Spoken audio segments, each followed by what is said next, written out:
what I'm interested in is saying, look, I've been doing this sort of thing for the last 25 years, and I'm still not doing it as well as I should. So how do I just continue to do what I do, but do it better?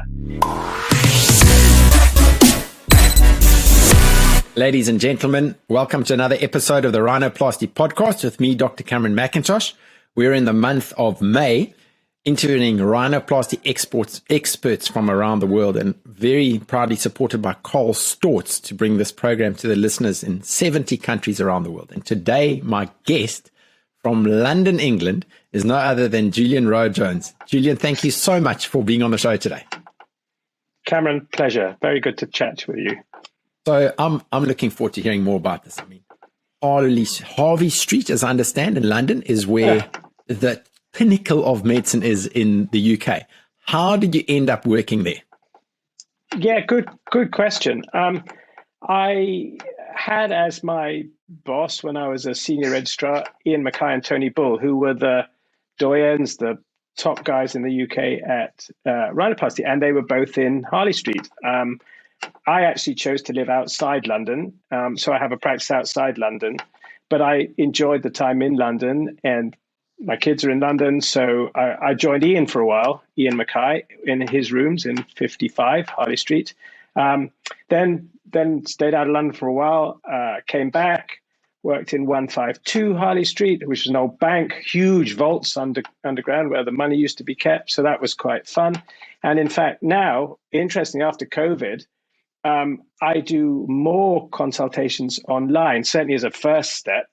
And actually, that works really well. Patients don't have to invest as much in terms of their time, emotionally, and so on. But it's a chance to get to find things out. So I do less consulting in London, but I have moved some of my surgery to London. And it's in a hospital called Cadogan Clinic near Sloane Square, fantastic part of London.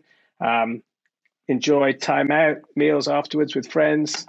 Again, another chance to put myself with my kids, so they take me out for a beer. So it's just a great combination, of work and play. Really, really great.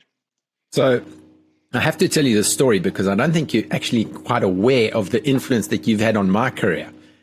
One of your fellows many years ago was a South African, Carl van Wyk. And Carl, yes, and Carl actually was one of my mentors, and he ended up encouraging me to actually finish ENT surgery and go and write the board exams in facial plastic surgery. He was also one of the founding members of our executive on SOURCE, our Rhinoplasty Society. So, and through that, we've been able to have all the webinars and run this podcast. So I have to give a shout out to you that you might not have realized the effect you had on Carl, which had on us and now is around the world. Well, that's very kind of you to say so. It was great.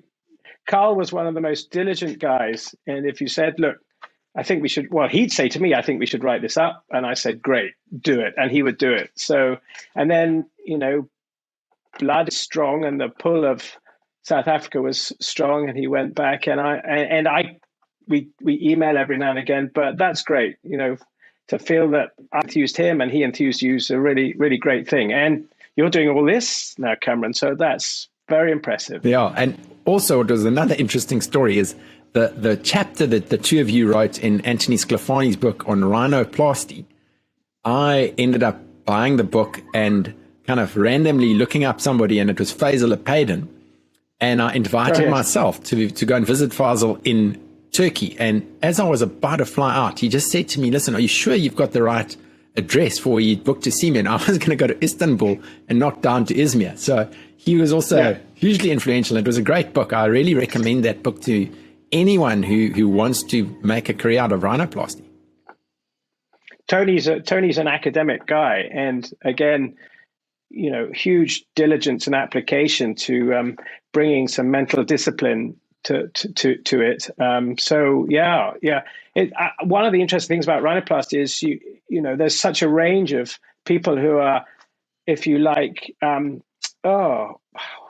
enticed into it because there's the creativity, there's the craft, which I think really interests me, and that's part of why I think it'll be interesting for us to talk about performance. But then there are others who like to measure, like to take a much more left brain approach to things.